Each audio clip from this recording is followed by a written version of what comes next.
বাংলা টেলিভিশনে ধারাবাহিকগুলোর দর্শকদের কাছে টিআরপি ছিল একটা বড় আকর্ষণের জায়গা। প্রতি সপ্তাহে কোন ধারাবাহিক প্রথম স্থানে থাকে, কেই বা পিছিয়ে গেল, তার জন্য সারা সপ্তাহভর অপেক্ষা করেন দর্শক। কিন্তু যথারীতি প্রতি সপ্তাহের বৃহস্পতিবারই মূলত নিয়ম করে এই টিআরপির ফলাফল প্রকাশিত হয়। কিন্তু হঠাৎ করে সেই পরিচিত ছবিটা এবার বদলে যেতে শুরু করেছে। নির্দিষ্ট সময়ে পেরিয়ে গেলেও আর প্রকাশ্যে আসছে না নতুন টিআরপি তালিকা। ফলত অনেকের মনেই প্রশ্ন উঠেছে, তবে কি সত্যি বন্ধ হয়ে গেল টিআরপি? বাংলা ধারাবাহিকে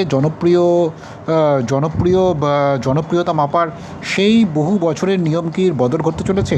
সামাজিক মাধ্যমে এই নিয়ে শুরু হয়ে গিয়েছে জোর আলোচনা বা চর্চা।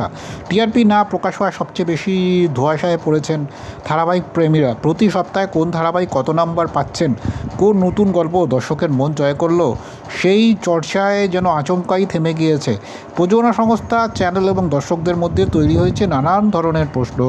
অনেকেই মনে করছেন এতদিন যে তালিকাকে ঘিরে এত প্রতিযোগিতা ছিল সেটা হয়তো আর ফিরে আসবে না। ফলত যে ব্যাখ্যা টেলিভিশনের পরিচিত যে বাংলা টেলিভিশনে পরিচিত ছবিটাই যেন বদলে যাওয়ার ইঙ্গিত মিলেছে।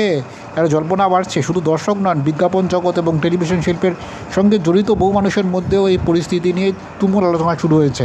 কারণ দীর্ঘদিন ধরেই টিআরপি ছিল একটি গুরুত্বপূর্ণ সূচক, যার উপর নির্ভর করে নানান সিদ্ধান্ত নেওয়া হতো। হঠাৎ সেই তথ্য প্রকাশ বন্ধ করে যাওয়ার সিদ্ধান্ত অনেকেই ভবিষ্যৎ নিয়ে উদ্বেগ প্রকাশ করেছেন। এখনও অনেকে বলছেন, যদি এই পরিস্থিতি দীর্ঘদিন চলতে থাকে তাহলে ধারাবাহিকের সাফল্য বিচার করার যে প্যারামিটার, প্রচলিত ব্যবস্থা, তাতেই কিন্তু বহু পরিবর্তন আসতে পারে। এদিকে সামাজিক মাধ্যমে নানান ধরনের জল্পনা আলোচনা বেড়েই চলেছে। কেউ বলছেন টিআরপি ব্যবস্থা পুরোপুরি বন্ধ হয়ে গেছে, আবার কেউ দাবি করছেন বাংলা ধারাবাহিকের রেটিং চার আর কোনো দিন প্রকাশ করা হবে না।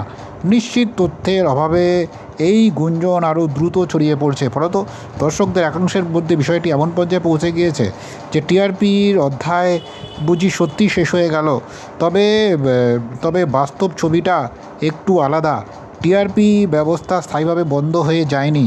নতুন এই টেলিভিশন রেটিং নীতির আওতায় প্রয়োজনীয় লাইসেন্স নবীকরণ এবং নিয়ম মেনে চলার প্রক্রিয়া সম্পূর্ণ না হওয়া পর্যন্ত আর বিএআরসি সাময়িকভাবে সব ধরনের টেলিভিশন রেটিং প্রকাশ স্থগিত রেখেছে। এই প্রশাসনিক প্রক্রিয়া শেষ হলে আবারও যথারীতি টিআরপি প্রকাশ শুরু হওয়ার কথা। অর্থাৎ বাংলা ধারাবাহিকের টিআরপিগুলো আবার আগের মতোই প্রকাশিত হবে। যতক্ষণ না এই প্রক্রিয়া সম্পন্ন হচ্ছে ততদিন সাময়িকভাবে স্থগিত থাকবে, এমনটাই জানা যাচ্ছে।